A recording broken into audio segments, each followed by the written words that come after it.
Thank you so much for taking the time to join me this morning. Is there a crisis in the mental health of our children?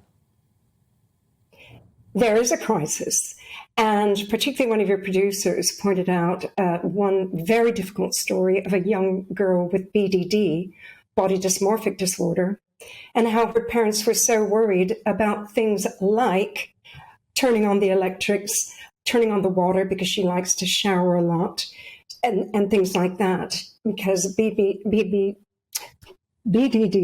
body dysmorphic disorder, is something that's not very understood, but is affecting more and more adolescents in particular.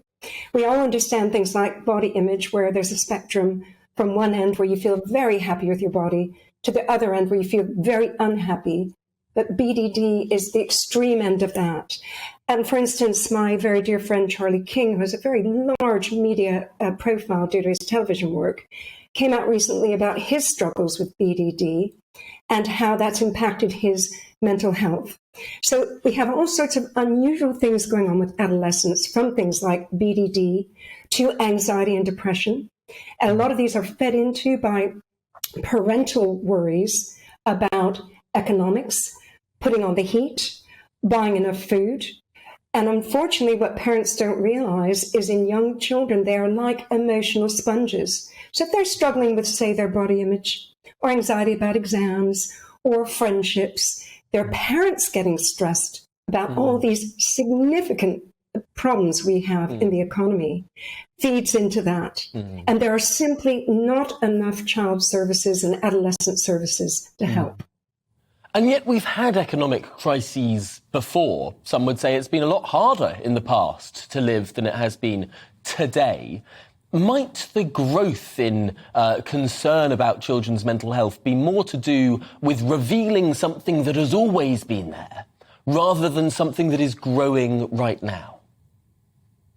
I think that's a good point, Tom. However, I would disagree. When I started in the NHS in the mid-90s, working in the adolescent and child psychology and psychiatry department of a major London teaching hospital, we had some waiting list issues, but not a lot.